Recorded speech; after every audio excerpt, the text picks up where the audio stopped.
Hi guys.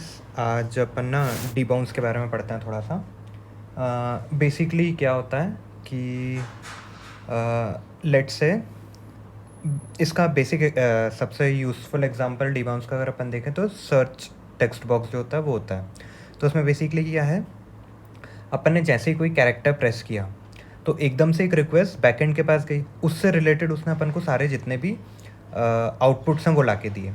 Let's say अगर मैं iPhone search कर रहा हूँ, जैसे ही मैंने आई टाइप किया तो उसने मेरे को आई से रिलेटेड जितने भी आउटपुट्स थे वो ला के दिए। फिर मैंने आई पी टाइप किया, आई पी से रिलेटेड चीज़ें वो ले आया। आई पी एच टाइप किया तो उसने अपन को आई पी एच से रिलेटेड जितने भी रिस्पॉन्स थे वो ला के दिए। तो इसमें क्या होता है कि जो अपना बैकएंड है उसके ऊपर बहुत ज़्यादा लोड हो जाता है कि भाई तू आई के ले ला, फिर आई पी के ले ला, फिर आई पी एच के ले ला।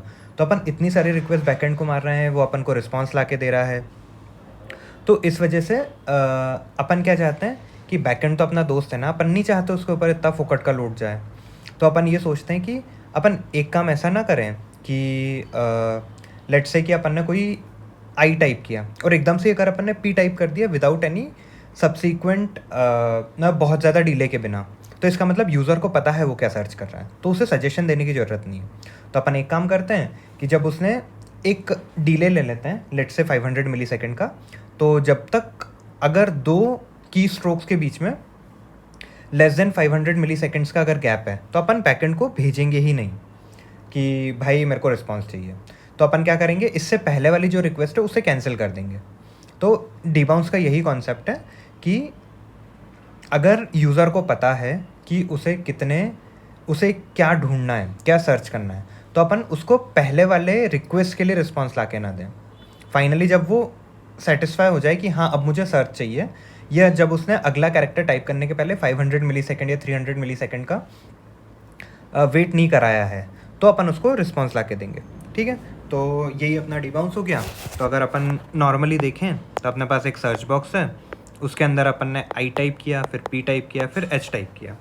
लेट्स से की स्ट्रोक्स के बीच में लेस देन 500 मिली सेकेंड्स का गैप है, तो अपन आई के लिए नहीं लाएंगे, आई पी के लिए भी नहीं लाएंगे, आई पी एच के लिए जो भी रिस्पॉन्स होंगे वो ला के देंगे और अपन यहाँ पे शो कर रहे होंगे उसको जितने भी रिस्पॉन्सेज हैं।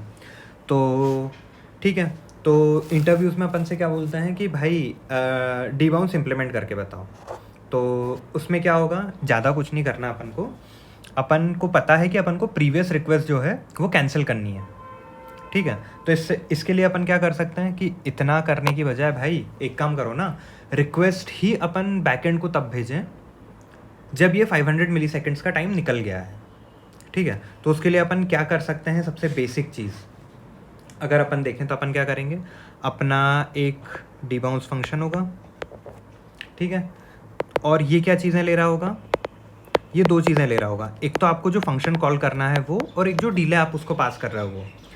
ठीक है, फिर अपन उससे बोलेंगे ठीक है तेरे को ये चाहिए, तो अपन एक टाइमर ले लेंगे। टाइमर में बेसिकली क्या होगा कि अपन अभी सिर्फ इसको इनिशलाइज कर रहे हैं, और ये टाइमर ही ट्रैक करेगा कि आपकी पिछली रिक्वेस्ट जो गई थी क्या उस बीच में एक और रिक्वेस्ट जा चुकी है। अगर जा चुकी है तो पुराना वाला टाइमर अपन क्लियर कर देंगे, तो रिक्वेस्ट ही नहीं जाएगी। ठीक है, फिर अपन यहाँ से क्या करेंगे, अपन यहाँ से भी एक रिटर्न करेंगे फंक्शन। ठीक है, फंक्शन आपने रिटर्न कर दिया, और क्या चाहिए आपको ये पता होना चाहिए कि आप किसको कॉल कर रहे हो, राइट। तो अपन एक काम करते हैं, एक दिस को सेव कर लेते हैं कॉन्टेक्स्ट में। अपन ने दिस को सेव कर लिया, फिर जो आर्ग्यूमेंट्स आए हैं आपके पास आप वो ले लो। ठीक है, यहाँ पे बेसिकली आपके पास जो आर्ग्यूमेंट्स आए हैं वो अपन ने सेव करके रख लिए हैं। नेक्स्ट अपने पास क्या होगा, अब जैसे ही आपने इसको कॉल किया है, इस फंक्शन को कॉल किया है, इसका मतलब क्या है कि आपकी एक रिक्वेस्ट जो भी इसके पहले गई थी आप उसको क्लियर कर दो। ठीक है, अपन घुसते ही बराबर सबसे पहले क्लियर टाइम आउट कर देंगे, है ना। तो अपना टाइमर जो है वो क्लियर हो गया। और क्या करेंगे, एक बार ये हो गया तो इसके बाद आपको टाइमर को अपडेट भी तो करना है, तो अपने टाइमर को अपडेट कर दिया, सेट टाइम आउट उसमें डाल दिया है। बेसिकली ये क्या करेगा, ये आपको रिस्पॉन्स ला के दे रहा होगा। ठीक, तो आपने आपका जो भी फंक्शन था FN उस पर अप्लाई कर दिया, जो भी आपके पास जो आपका कॉन्टेक्स्ट था वो से वो पास किया, और जो भी आपके आर्ग्यूमेंट्स थे आपने वो पास कर दिए, और इसमें एक डिले डाल दिया इस टाइम आउट में। तो क्या होगा बेसिकली कि इस पर्टिकुलर डिले के बाद आपका ये कॉल जा रहा होगा और ये आपका FN कॉल करके आपको रिस्पॉन्स ला के देगा। और अगर इसी दौरान एक और रिक्वेस्ट आ गई तो आप क्या करोगे, आप सबसे पहले घुसते ही बराबर टाइमर को क्लियर कर दोगे। आपने टाइमर को क्लियर किया, पिछली रिक्वेस्ट गई नहीं बैकएंड के पास, और जो आपकी नई रिक्वेस्ट है वो चली गई। अगर अपन इसको नॉर्मली ड्राई रन करके देखें तो सबसे पहले कॉल आई आई के लिए, ठीक है। तो आपने जो फंक्शन था उसको कॉल किया आई के साथ। अब क्या होगा कि अभी वो वेट कर रही है, 500 मिली सेकेंड्स का वो वेट कर रही है, ठीक। 500 मिली सेकेंड का वेट किया, अगली कॉल जो आ गई आई पी की वो लेस देन 500 मिली सेकेंड पे आ गई। तो क्या होगा, पिछली वाली जो कॉल है वो क्लियर हो जाएगी, आई पी के लिए नई कॉल गई, मतलब नई कॉल जाएगी अभी 500 मिली सेकेंड बाद। फिर एक और आ गई IPH के लिए आ गई, तो क्या होगा, उसने IP वाली कॉल को फिर क्लियर कर दिया, फिर एक नई कॉल के लिए कॉल कर दिया। और इस तरीके से जब IPH के बाद आपने 500 मिली सेकेंड में और कोई की स्ट्रोक प्रेस नहीं किया है तो क्या होगा कि आपके पास आ जाएगा आंसर। बस यही तो चाहिए था कि सिर्फ एक कॉल जाए IPH के लिए, I और IP के लिए कॉल ना जाए, वो अपन ने अचीव कर लिया। अब इसका ना एक एडवांस फंक्शन भी होता है, मतलब एडवांस क्वेश्चन भी होता है जो कि रिएक्ट में ये लोग डेवलप करवाते हैं अपन से। तो वो क्या बोलेंगे, भाई देखो हमने तुमको एक चलो अपन अगला क्वेश्चन देखते हैं, ठीक। तो उसमें उसने अपन से क्या बोला कि देखो आपके पास एक इनपुट बॉक्स है, उस इनपुट बॉक्स को ऑन चेंज पे, मतलब इनपुट बॉक्स में जब कोई भी वैल्यू चेंज होगी ऑन चेंज पे आपको कोई फंक्शन कॉल करना है। जो आपने फंक्शन कॉल किया event dot target dot value से आपको वैल्यू मिल जाएगी जो आपने उस इनपुट बॉक्स में डाली होगी, और इसको आप सेव करो एक आउटपुट में, और आउटपुट पे मैप करके उसके जितने भी आइटम्स हैं, जो भी उसके रिस्पॉन्स आए हैं, उन सबको आपको शो करना है, ठीक है। तो अपना ये क्वेश्चन है। अब अपन चाहते हैं कि अपन इसको इफेक्टिव वे में बनाएं, ठीक है। तो यहाँ पे भी दो चीज़ें आती हैं, एक तो आप सीधा सीधा डीबाउंस यूज़ कर लो, तो अपना क्या होगा कि आपने डीबाउंस यूज़ किया तो नेक्स्ट कैरेक्टर के प्रेस करने पे आपको कम टाइम लगेगा, मतलब जो रिस्पॉन्स है वो सिर्फ आखिरी कॉल के लिए ही आएगा। बट यहाँ पे एक और चीज़ है, एक और चीज़ क्या हो सकती है, इंटरव्यूअर आपसे बोलेगा देखो भाई अगर आपको दिया है मैंने ये IPH और IPHO, जब H और O के बीच में जो भी डिफरेंस है वो आपके डीले से ज़्यादा है, इसका मतलब IPH के लिए भी रिस्पॉन्स आएगा डीबाउंस लगाने के बाद, और IPHO के लिए भी रिस्पॉन्स आएगा क्योंकि इन दोनों के बीच में जो टाइम डिफरेंस है वो डीले से ज़्यादा है। अब क्या होगा, हो सकता है आपका API सर्वर जो है उसके ऊपर जो लोड बैलेंसिंग लगी है वो ये करे कि पहले आपको रिस्पॉन्स ला के दे IPHO का, उसके बाद ला के दे IPH का। तो क्या होगा कि आप ना जो आपका आउटपुट है आप इसको किससे अपडेट कर दोगे, जो इनकरेक्ट कॉल है उससे अपडेट कर दोगे, विच इज़ IPH के रिस्पॉन्स से अपडेट कर दोगे। अपन चाहते हैं नहीं, अगर IPHO लास्ट में कॉल हुआ था तो IPHO का ही रिस्पॉन्स आना चाहिए। इस चीज़ को भी अपन को इस क्वेश्चन में हैंडल करना पड़ेगा, इसलिए मैं बोल रहा था कि इसमें अपन सिर्फ डीबाउंस नहीं लगाएंगे, इसके अंदर अपन को इस पार्ट को भी हैंडल करना पड़ेगा, ठीक है। तो ठीक है, उसने अपन से बोला कि मैंने तुमको एक बेटर फंक्शन दिया है, उसमें अगर आप event dot target dot value जो भी आपका इनपुट में आ रहा है उस हिसाब से आपको कुछ कुछ करना है, ठीक है, गॉट इट। अपन इम्प्लीमेंट करना चालू करते हैं अपने फंक्शन को, ठीक। क्वेश्चन तो समझ में आ गया होगा, ठीक। अब अपन करते हैं, अब मेरा ये बेटर फंक्शन है। बेटर फंक्शन क्या करेगा, ये आपको कॉल करके देगा डीबाउंस को। डीबाउंस अपना सिंपल वाला जो अपन ने अभी देखा था, डीबाउंस में अपन क्या करेंगे कि एक अपने पास हैंडल चेंज फंक्शन और बना लेते हैं। हैंडल चेंज फंक्शन क्या करेगा, ये एक्चुअली में सजेशंस ला के देगा आपको, ठीक है। तो अपन बोल रहे हैं कि मेरे को हैंडल चेंज पे डीबाउंस लगाना है और मुझे डीबाउंस लगाना है 300 मिली सेकेंड्स के लिए। अपन ने उसको पास कर दिया, अब अपना डीबाउंस फंक्शन आएगा, ठीक है। तो ये तो सिंपल है, अपना डीबाउंस फंक्शन आया, इसने दो चीज़ें ली, एक लिया फंक्शन और एक लिया डीले। अब आपको क्या पता है, हमको ये पता है कि घुसते ही बराबर सबसे पहले तो हमको एक टाइमर ले लेना चाहिए जिसको हम क्लियर करते रहेंगे बेस्ड ऑन प्रीवियस रिस्पॉन्स के, ठीक है। आपने एक टाइमर ले लिया, फिर आपने क्या बोला, अब यहाँ से हम रिटर्न कर देंगे एक नया फंक्शन, और इस फंक्शन में क्या होगा, कुछ आर्ग्यूमेंट्स आ रहे होंगे, ठीक है।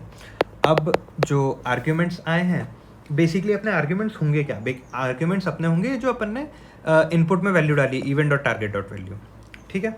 तो यहाँ पे आर्ग्यूमेंट्स आए, अब आपको क्या करना है, सबसे पहले घुसते ही बराबर आपको क्लियर टाइम आउट करना है, क्लियर टाइमर करना है। वो क्यों, हम चाहते हैं कि अगर कोई प्रीवियस रिस्पॉन्स जो कि अभी गया ना हो डीले के पहले, वो रुक जाए, ठीक। और फिर अपन क्या करेंगे, टाइमर के अंदर फिर जो नया आप रिक्वेस्ट भेजने वाले हो वो अपन सेव कर देंगे। और सेट टाइम आउट में आपने क्या किया है, आपने सिंपल जो आपका फंक्शन था fn जो आया है वो पास किया है और कुछ आर्ग्यूमेंट्स पास किए हैं जो भी आए थे, मतलब जो आपका इनपुट था, और इसको डीले के लिए रोक दिया है कि हाँ भाई डीले कंप्लीट हो जाए तो जाके रिस्पॉन्स ले आना। अब अपन बात करते हैं इस हैंडल चेंज फंक्शन की। दिस इज़ दी वन जो कि अब यहाँ पे मैजिक कर रहा होगा। मैजिक किस तरह का कि जो लेटेस्ट रिक्वेस्ट गई है भले ही उसका रिस्पॉन्स पहले आ जाए, और जो इसके पहले रिक्वेस्ट गई थी उसका रिस्पॉन्स भले ही लेट आ रहा है, बट स्टिल वी वांट कि जो भी लेटेस्ट रिक्वेस्ट है उसी का आउटपुट मुझे यूआई पे शो करना है। ठीक है, तो अपन ने यहाँ पे क्या देखा था, अपन ने देखा था कि आउटपुट नाम का वेरिएबल है, उसके ऊपर अपन मैप करके चीज़ें निकाल के ला रहे हैं। तो बेसिकली इसमें अपन को क्या समझ आ रहा है कि आउटपुट इज आर एक अपन स्टेट बना लेते हैं आउटपुट की। ठीक, तो अपन एक स्टेट बनाने की कोशिश करते हैं यहाँ पे। तो अपन ने किया आउटपुट कॉमा सेट आउटपुट। ये मैं ना रिएक्ट में कर रहा हूँ, तो रिएक्ट वाले तो फैमिलियर होंगे इससे। ठीक, तो इनिशियलाइज कैसे करना है, एम्प्टी एरे से, क्योंकि अपन इसके ऊपर मैप कर रहे हैं नीचे जाके और शो कर रहे हैं डेटा को। अब मैं क्या चाहता हूँ, मैं एक ये चाहता हूँ कि मुझे इतना पता होना चाहिए कि लेटेस्ट रिक्वेस्ट कौन सी है। करेक्ट, तो मैं बोल देता हूँ भाई एक काम कर, तू तो मुझे लेटेस्ट रिक्वेस्ट मैं सेव करना चाहता हूँ। ठीक, तो अपन इसको एक यूज़ रेफ में कर देते हैं। चाहे तो अपन स्टेट भी बना सकते हैं, क्या दिक्कत है, पर वही है कि फिर वो बार बार सेट करनी पड़ेगी। तो इसकी बजाय अपन एक रेफ बना लेते हैं। और रेफ के बारे में अपन को ये पता ही है कि रेफ कभी भी रेंडर होने पे क्लियर नहीं होता। ठीक है, और इसकी वैल्यू अपडेट होती रहती है जैसे जैसे आप रेफ डॉट करेंट को बढ़ाते रहते हो, और वैल्यू बढ़ती जाएगी, पर इसकी वैल्यू बढ़ने से री रेंडरिंग नहीं होती। जैसे स्टेट के चेंज होने से री रेंडरिंग होती है, रेफ के चेंज होने से नहीं होती है। तो अपन इस चीज़ का फ़ायदा उठा लेंगे अभी यहाँ पर। ठीक, अब अपन को मेन फंक्शन लिखना है अपना कौन सा, हैंडल चेंज। हैंडल चेंज ही है जो मैजिक कर रहा होगा। ठीक, तो अपन हैंडल चेंज को लिखने की कोशिश करते हैं। ठीक, तो अपन ने इसको असिंक क्यों बनाया, अपन को पता है जब रिक्वेस्ट जाएगी बैकएंड के पास तो उसको टाइम लगेगा रिस्पॉन्स देने में, इसलिए अपन ने इस फंक्शन को असिंक बना दिया। हमको नहीं पता कितना टाइम लगेगा, और इसके पास अपना जो टेक्स्ट आ रहा होगा जो अपन ने इनपुट बॉक्स में डाला होगा वो है। अब अपन क्या करते हैं, अपन जो भी रिक्वेस्ट आईडी है उसको चेक कर, रिक्वेस्ट आईडी बनाना चालू करते हैं। ठीक है, जैसे ही कोई क्या बोलते हैं, कोई एपीआई कॉल गया तो अपन रिक्वेस्ट आईडी बढ़ाते चलेंगे इसकी। वो कैसे बढ़ाओगे आप, जो भी आपकी लेटेस्ट रिक्वेस्ट है उसको प्लस प्लस कर दो डॉट करेंट अपन ने क्यों यूज़ किया है यहाँ पे, क्योंकि अपन ने रेफ यूज़ किया है। रेफ को एक्सेस करने के लिए आपको डॉट करेंट करना पड़ता है। अपन करंट की वैल्यू को हर बार जब भी कोई नया एपीआई कॉल जा रहा है तो प्लस प्लस कर रहे हैं। ठीक, अब अपन को क्या करना है कि अब अपने पास कुछ रिस्पॉन्स आएगा। रिस्पॉन्स का ऐसा आएगा, जो भी आपका सजेशन है, गेट सजेशन मान लो अपना जो फंक्शन दिया था उनने इंटरव्यूअर ने, उसके अंदर अपन टेक्स्ट पास करेंगे, वो अपन को कुछ सजेशन ला के देगा। अब अपन क्या चेक करेंगे, अब अपन सबसे पहले चेक करेंगे क्या जो रिक्वेस्ट आईडी है अगर वो बराबर है लेटेस्ट रिक्वेस्ट के, तो भाई अपन बहुत सही कर रहे हैं। लेटेस्ट रिक्वेस्ट डॉट करेंट, क्योंकि यहाँ पे रेफ यूज़ किया है। ठीक, तो अगर ऐसा है भाई तो बहुत सही कर रहे हैं। आप जाओ सीधे सेट आउटपुट करो और अपना काम करो। ठीक है, सेट आउटपुट में अपन रिस्पॉन्स को सेव कर देंगे। अब एक और बात आती है, क्योंकि ये बैकएंड से रिस्पॉन्स आ रहा है तो यहाँ पे अपन को अवेट लिखना पड़ेगा, है ना। ये हो गया। फिर अगर ऐसा नहीं है तो भाई इसको इग्नोर कर दो, मेरे पास ऑलरेडी लेटेस्ट रिस्पॉन्स आ चुका है, तो आई डोंट केयर कि आपने मतलब आप क्या ला के दे रहे हो मेरे को। ठीक, एक और चीज़ है, इंटरव्यूअर यहाँ पे अपन को ग्रिल करने की कोशिश करता है। वो चाहता है कि भाई तू प्रोडक्शन रेडी कोड लिख सकता है कि नहीं, मुझे कैसे पता। तो अगर देखो यहाँ पे एपीआई कॉल मारी है, एपीआई कॉल का मतलब है आपको नहीं पता कि बैकएंड से रिस्पॉन्स सही से आएगा नहीं आएगा, कुछ ब्रेक हो जाएगा। सबसे पहले इसको ट्राई कैच में रैप कर दो। ठीक, ट्राई कैच में आपने रैप कर दिया। फिर मान लो जो लेटेस्ट रिस्पॉन्स है वो लेट से कुछ आपको एरर दे रहा है, तो आप कैच में आ जाओगे। तो अपन फिर वही चेक करेंगे क्या रिक्वेस्ट आईडी लेटेस्ट के इक्वल है, लेटेस्ट रिक्वेस्ट डॉट करेंट के इक्वल है। अगर ऐसा है तो भाई आप कुछ मत करो, सेट आउटपुट में कर दो कि समथिंग वेंट रॉन्ग, और ये आपको एरे में करना पड़ेगा। क्यों, क्योंकि अपना मैप कर रहे हैं अपन उसके ऊपर। ये बस ना ट्राई कैच को यूज़ करने का तरीका है। मैं इस तरीके से यूज़ कर रहा हूँ, मैं नहीं चाहता कि मैं गलत रिस्पॉन्स दिखाऊँ, तो मैं समथिंग वेंट रॉन्ग सिर्फ ऐड कर रहा हूँ उसमें, ये अपना ये हो गया, और ऐसे ही अपना ये हैंडल चेंज फंक्शन कंप्लीट हो गया। एक बार और देख लेते हैं। सबसे पहले क्या हुआ कि अपने पास रेंडर क्या हो रहा होगा यहाँ पे। रेंडर आपके पास सिंपली एक टेक्स्ट बॉक्स हो रहा होगा, क्योंकि अपन ने यहाँ पे इनपुट यूज़ किया है, ठीक है। ऑन चेंज पे आप एक बेटर फंक्शन को कॉल कर रहे होंगे और उसको सिर्फ और सिर्फ जो भी अपडेटेड वैल्यू है वो पास कर रहे हैं, ठीक है। बेटर फंक्शन के पास आते हैं। बेटर फंक्शन अब ये बोलता है कि भाई यार तुम्हें बैकएंड को ओवरलोड क्यों करना है, डीबाउंस यूज़ कर लो, बैकएंड बच्चा है मेरा, है ना। तो अपन क्या करेंगे अपन डीबाउंस का यूज़ करेंगे। डीबाउंस में क्या होता है, डीबाउंस में एक फंक्शन आता है, एक डिले आता है, जितने टाइम के लिए उसको रोकना चाहते हो। फिर आपके पास एक टाइमर रहता है, अपन इस टाइमर का यूज़ करते हैं। इस टाइमर के बेसिस पे अपन रोक के रखते हैं कि भाई एपीआई कॉल तो मैं मारूंगा नहीं, जब ये टाइम पूरा हो जाएगा ना उसके बाद ही मैं एपीआई कॉल मारूंगा, ठीक। तो अपन ने वही किया कि घुसते ही बराबर सबसे पहले टाइम आउट को क्लियर कर दिया। फिर आपने टाइमर सेट किया और टाइमर के अंदर ये चीज़ें कर ली कि मैंने फंक्शन कॉल कर दिया और उसे डिले दे दिया। इस डिले के बाद ही ये फंक्शन कॉल चलेगा, बात खत्म, सेट टाइम आउट में पड़ा है। तो अब जो अपना फंक्शन है वो मेन फंक्शन है अपना हैंडल चेंज। हैंडल चेंज के अंदर अपन ने कुछ चीज़ें एक्स्ट्रा केयर करी है कुछ चीज़ों की, जैसे कि आप ये नहीं चाहते कि लेट्स से अगर अपने पास दो एपीआई कॉल गई हैं IPH और IPHO, तो लेट्स से IPHO का रिस्पॉन्स पहले आ गया और IPH का उसके बाद आया, तो क्या आप IPH का रिस्पॉन्स दिखाने लगोगे आपके टेक्स्ट बॉक्स के नीचे? नहीं ना, गलत हो जाएगा। इसलिए अपन ने एक चीज़ फॉलो करी है यहाँ पे, अपन ने क्लोजर बनाने की कोशिश करी है। उसमें अपन ने क्या किया, अपन ने एक लेटेस्ट रिक्वेस्ट नाम का वेरिएबल ले लिया है और लेटेस्ट वेरिएबल को ही अपन ट्रैक करने वाले हैं। कैसे ट्रैक करने वाले हैं कि मैंने जब भी कोई एपीआई कॉल आया तो मैंने रिक्वेस्ट आईडी में क्या सेव कर लिया, जो भी लेटेस्ट रिक्वेस्ट है उसको सेव कर लिया।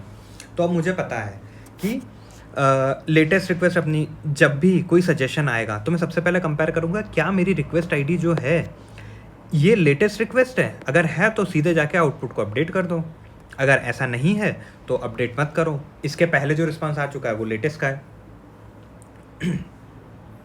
और कभी ऐसा हो कि बैकएंड से जो रिस्पांस आया है वो गलत है तो कुछ मत करो, सेट आउटपुट कर दो और उसके अंदर लिख दो समथिंग वेंट रॉन्ग और ट्राई कैच में रैप कर दिया टू मेक, मतलब इंटरव्यूअर को ये बताना है ना कि अपन प्रोडक्शन रेडी कोड बना रहे हैं, तो ट्राई कैच में करेंगे। बस यही था, सिंपल सा। ठीक है, थैंक्स।